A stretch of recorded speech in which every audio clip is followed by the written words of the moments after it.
we talked about, and I want to, because it's very important. You mentioned to me when we were preparing to do the show about a 14-year-old that, I don't know, at this time you're working with this person. Tell the listening people about that 14-year-old, the type of youth that you work with. My heart goes out to this young lady. She came from a family who her mother actually was murdered by her father. And that touches me more because my brother committed suicide a year ago. And from that point, I had to step back and realize who I was, because he thought that I had a lot of strength. And at that time, I said I didn't. But now I realize that I do, because I met this young lady, and there's a purpose for everything. And because I met this young lady, I was able to tell her my story and explain to her that just because you're 14, I understand your situation. But believe me, life goes on, and I want to be here to help you. Unfortunately, well, fortunately, not say unfortunately, she became pregnant. But the reason why, her reasoning to me, was because she wanted someone to love. She wanted someone who was going to love her back. But I also explained to her, at the age of 14, you may not understand that type of love. And you may not be able to handle that type of child love. She has family, and I wanted to make sure that I was going to be a part of that family, just the extended family, because that's what UCAN is all about. We want to become the extended family of our youth. And so we have been talking, and we've been discussing going to church and getting her into some extracurricular activities and really making a decision about her life, because she felt like she was in love. And her family that she already has loved her to death. But it's because she missed her mom that she wanted to be loved. I call Miss Robertson Sean, you know, for the purposes. Sean, let me ask you, where, in your opinion, because it's not Danny Chanel's opinion, your opinion, working in the neighborhood as you do, or with the youth, where are we as adults failing them? As adults, we are basically failing on talking to our kids. I put on Facebook one day from another friend of mine, and she was saying, you need to come and get my kids because they're just bad. I said, well, when was the last time you had a date with your kids? She said, a date? I said, yeah. You have a date with your relationship. Your kids are your relationship. When was the last time you actually sat down at the table and talked to them? When was the last time that you guys actually went out on a date? A movie date? Going out to eat? Coming home and playing a game, watching TV and falling asleep on the couch? When was the last time that you did that? And she sat there, she thought about it, and she was like, oh, okay, I guess I go on a date with my kids. That's important.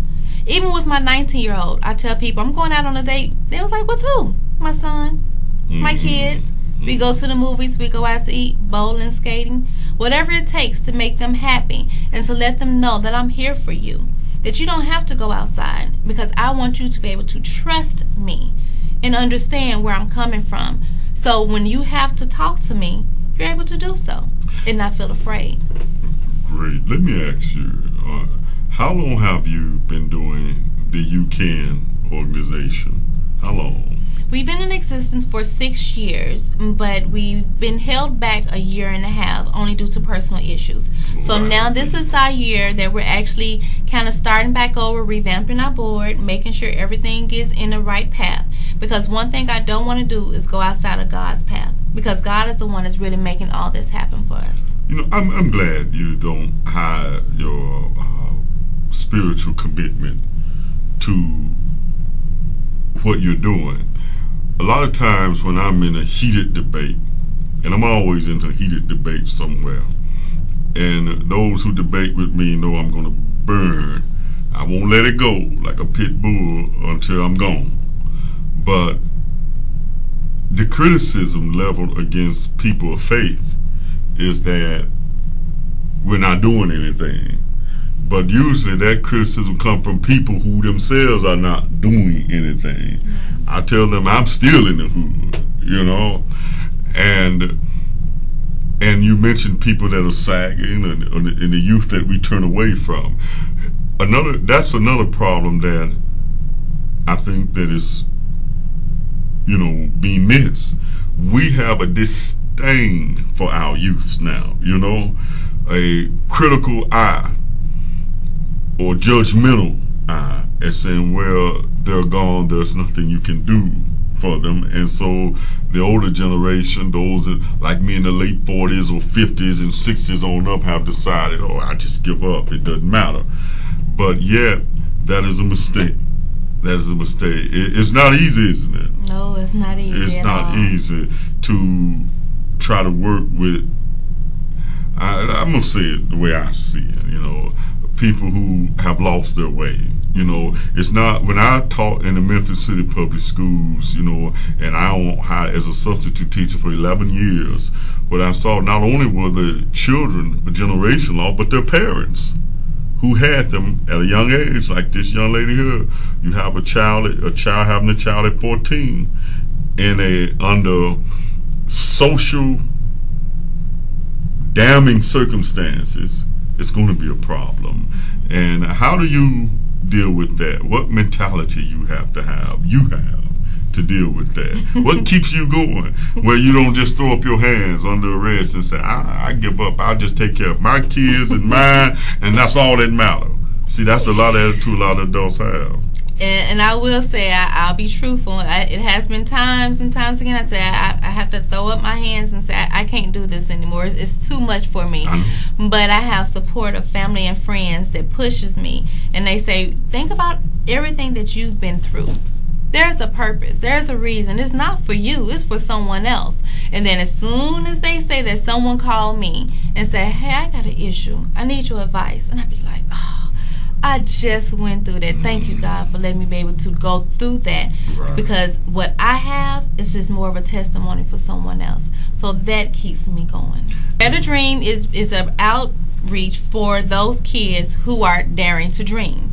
We're teaching them the different aspects of life. We're teaching them the different aspects of career. We're teaching them different aspects of how they can gain additional education. Wow. And there are some other events that you'll be having.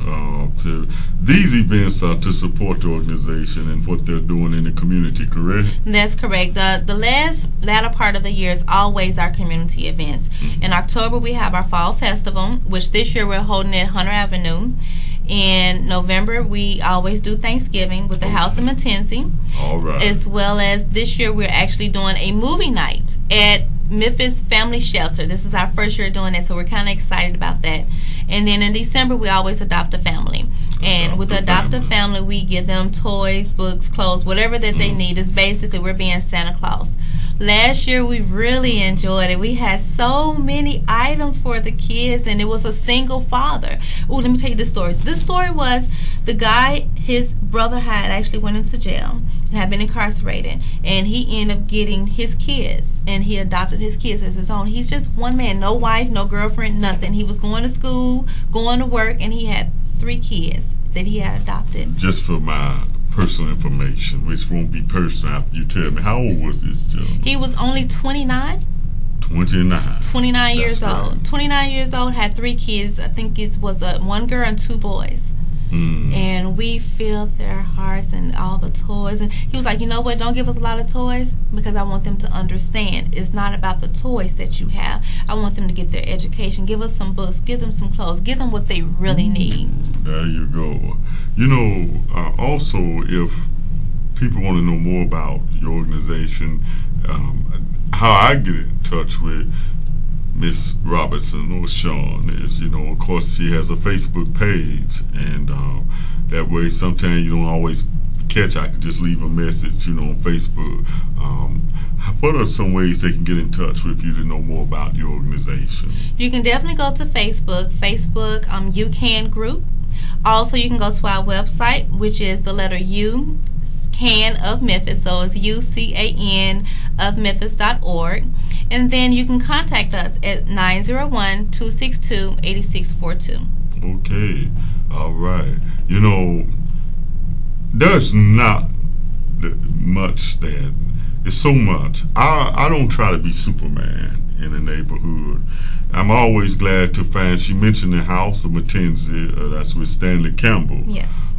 And one thing about it is he helps the homeless, yes. help for the homeless, people that are out on the street, and also his brother that is a pastor at Herbert Brewster's church. Reverend Campbell is there to preach the word to those who are homeless, and it's usually cold, you know. And there are just people of faith in the community doing what they can. But normally, this is what I always try to tell those who are just somewhere in space and believing that everyone, you can't accuse everyone of being just thinking about themselves in church when there are a lot of people of faith out there working, not just even in the black community. I understand there are some very large white churches that are fronting black urban ministries, and I applaud that. And for what it's worth, the Catholic charities that are out there, so many things, and we're barely making a dent the overall effect of people who are suffering or hurting, and particularly among young people. And while my time is just, I got just enough time for one more question for you, Sean. What if you were able to? This is a fantasy question. What would you eradicate that hurts the youth that you see? What would you get rid of if you could? Ooh, that I don't know. Because I wouldn't want to get rid of anything, because you have to think about it. What you go through makes you stronger. If you don't go through it, then how can it make you stronger? How can you know what you can handle, what you can't handle? How can you help someone else if you've never been through it? All right. I see it. I see your point. You know, it reminds me of what the great orator Frederick Douglass said. He said something similar, but he said it in his way, you know, that those who expect to gain freedom and yet disdain the struggle for freedom, people who want crops without plowing up the ground, they want rain without thunder and lightning, and they wanted the ocean without the awful roar of its many waters. And you're right, that's a good point. We have to go through in order to know what toughens us up to succeed in this life. Now, you know, my time is almost up, and I sure thank you for being an excellent guest, Ms. Robertson. Well, thank you for having me. And hopefully, don't forget, if I don't mess up, next Sunday, September the 30th, closing cocktails at 2952 Elmore Park at Eclectic Styles in Bartlett. I hope to see you there. All right. You know, what time will it From be? 2 p.m. to 6 p.m. From 2 p.m. to 6 p.m. And the purpose of that is to help it's a non-profit organization to help the troubled youth, some of the troubled youth in Memphis. I have to be serious here. It's a solemn thing. It's not easy. Our youth are in trouble, maybe more so than they have ever been. And society, this is what heats me up inside. We're becoming more and more heartless to helping those who are less fortunate than us.